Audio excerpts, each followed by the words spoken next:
Assalamualaikum warahmatullahi wabarakatuh. Perkenalkan, saya Muhammad Hafizur Rahman, NIM 1120071.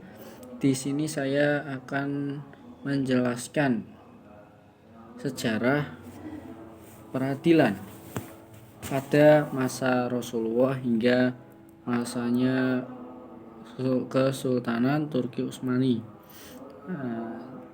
Disusun guna memenuhi tugas UTS sejarah peradilan Islam dengan menyusun dengan tema saatnya yang muda berbicara sejarah.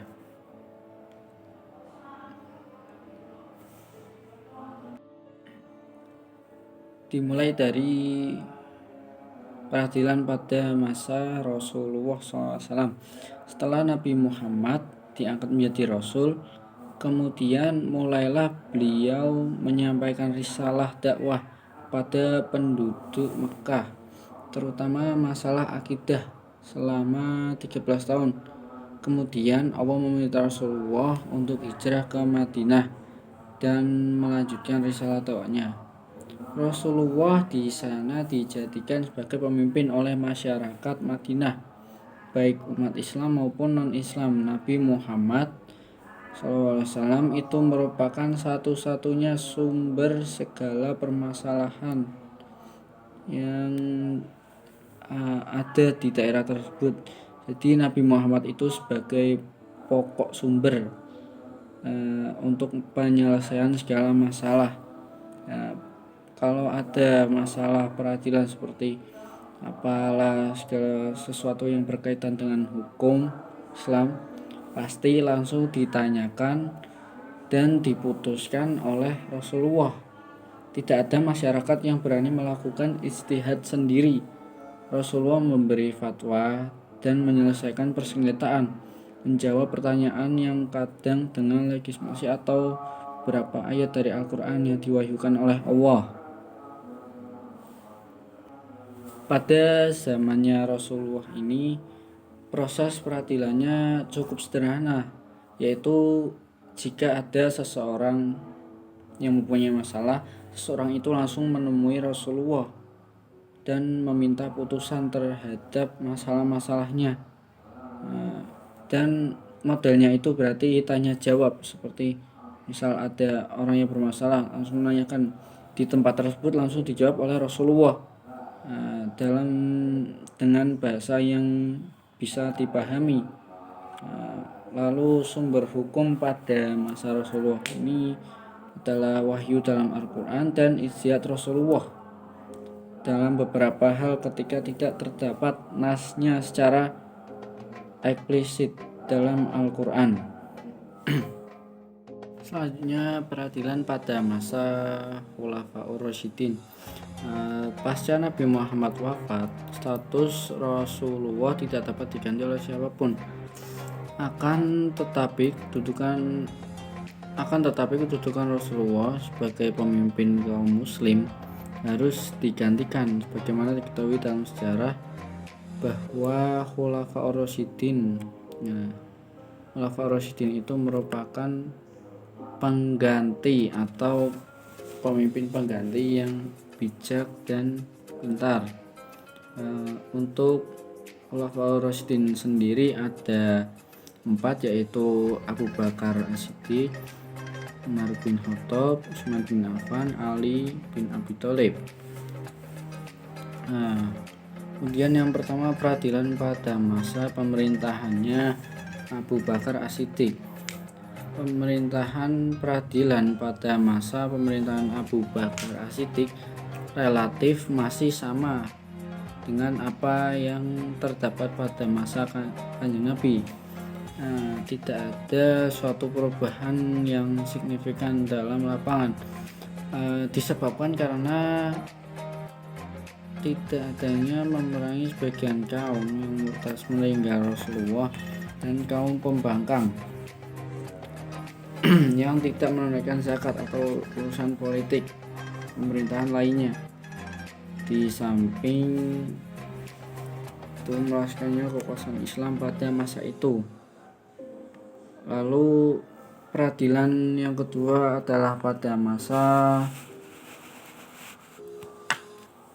Umar bin Khattab. Pada masa pemerintahan beliau, Umar bin Khattab, wilayah kekuasaan Islam semakin bertambah luas dan umat Islam semakin banyak. Maka bertambah banyaknya pula beban yang dihadapi oleh beliau Umar bin Khattab. Oleh karena itu, kemajuan yang sangat pesat itu menjadikan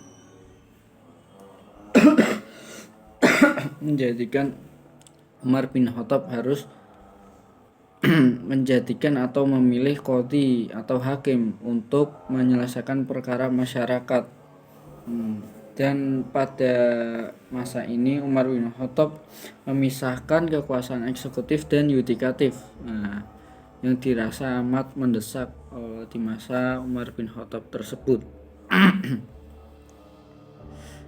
Kemudian peradilan pada masa Utsman bin Affan. Peradilan pada masa ini ialah peradilan yang dilaksanakan di suatu gedung tertentu, yaitu di suatu gedung lah. Pada masa Utsman ini mulai ada gedung untuk peradilan tersebut. Khalifah Utsman juga mengikuti langkah yang sama yang ditempuh oleh Umar bin Khattab dalam hal pemilihan qadhi, dan beliau juga selalu menyandarkan keputusannya pada Al-Quran dan Sunnah. Bila tidak ditemukan dalam Al-Quran dan Sunnah, maka beliau mengadakan musyawarah dengan sahabat-sahabat dalam menetapkan suatu hukum. Terus pada masa Ali bin Abi Thalib, peradilannya juga sama dengan masanya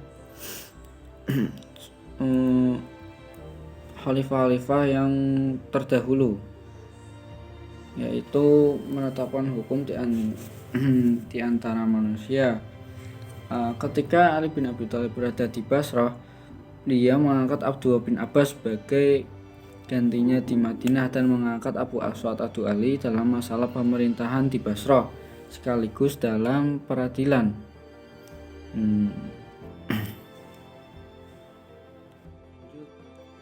Ke sejarah Bani Umayyah. Setelah Ali bin Abi Thalib meninggal, kedudukannya sebagai khalifah dijabat oleh anaknya Hasan. Tapi ketika Hasan ini menduduki tahta sebagai khalifah, para penduduk Kufah tidak mendukungnya seperti sikap mereka terhadap ayahnya. Maka Hasan semakin lemah, sementara Muawiyah semakin kuat. Maka Hasan mengadakan perjanjian damai dengan Muawiyah dengan menanggalkan jabatan khalifah untuk Muawiyah pada tahun 41 Hijriah atau sekitar 661 Masehi, agar tidak terjadi pertumpahan darah yang sia-sia. Perjanjian tersebut dapat mempersatukan umat Islam dalam kepemimpinan politik, yakni di bawah kepemimpinan Muawiyah bin Abi Sufyan. Pada tahun tersebut dikenal sebagai tahun Al-Jam'ah, yaitu tahun pemersatuan, sebagai tanda bahwa umat Islam sudah sepakat dalam mempunyai satu orang khalifah. Dengan demikian, maka berakhirlah yang dinamakan masa peradilan pada Khulafaur Rasyidin yang bersifat demokratis. Lalu bukan peradilan dan puasa. Lembaga peradilan pada masa itu belum lagi dipengaruhi oleh penguasa. Hakim-hakim pada masa itu juga mempunyai hak otonom yang sempurna, tidak dipengaruhi oleh keinginan penguasa. Terus putusan-putusan hakim tidak saja berlaku atas rakyat biasa, bahkan juga berlaku atas pengusaha-pengusaha sendiri. Khalifah selalu mengawasi gerak-gerik hakim dan memecat hakim yang menyeleweng dari garis yang sudah ditentukan. Lalu lanjut pada peradilan pada masa Bani Abbasiyah. Di sini sejarah berdirinya dinasti Abbasiyah tentu tidak terputus dari sejarah kemunduran dinasti Bani Umayyah. Sejarah kemunduran berawal dari bobroknya akhlak para pemimpinnya. Hal itu semakin dekat ketika terbentuknya kondisi antara kekuatan Syiah, Khurasan dan Abbasiyah yang dimanfaatkan oleh kelompok terakhir untuk kepentingan mereka sendiri. Terus dalam perkembangannya, Daulah Abbasiyah dibagi menjadi 5 periode. Periode yang pertama pada masa 750 Masehi sampai 847 Masehi, yang para Khalifah Abbasiyah berkuasa penuh pada saat itu. Ya. Lalu pada periode kedua, yaitu pada tahun 847 sampai dengan 945 Masehi. Masa ini disebut periode pengaruh dari Turki karena pada masa ini Turki juga ikut mempengaruhi peradilan pada Daulah Abbasiyah pada saat itu. Lalu periode ketiga pada tahun 945 Masehi sampai 1055 Masehi. Pada masa ini Daulah Abbasiyah di bawah kekuasaan Bani Bawasi. Lalu periode keempat yaitu pada tahun 1555 sampai 1194 Masehi. Dalam periode ini ditandai dengan kekuasaan Bani Saljuk dan Daulah Abbasiyah.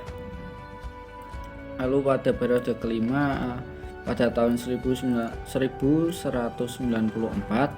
sampai 1758 Masehi. Periode ini Khalifah Abbasiyah tidak lagi berada di bawah kekuasaan manapun, tapi hanya berkuasa di Baghdad dan sekitarnya.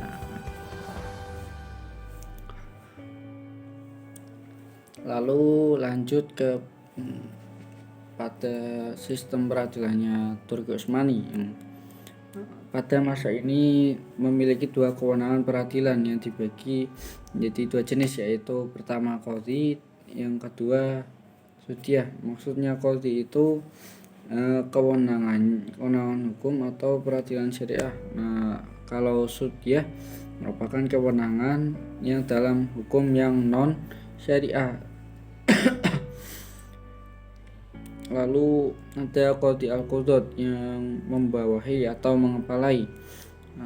Al-qadhi yaitu berwenang atas menangani perkara sipil dan militer. Yang kedua qadhi al-jun atau qadhi al-asy'ari. Qadhi ini yaitu yang menyelesaikan masalah bidang militer. Lalu yang ketiga ada nazim al-muslim, yaitu pejabat kehakiman yang bertugas menyelesaikan perkara yang berhubungan penyelewengan yang dilakukan pejabat pemerintahan.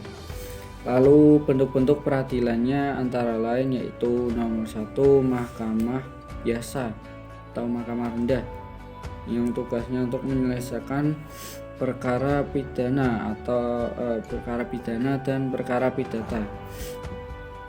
Lalu yang kedua mahkamah banding.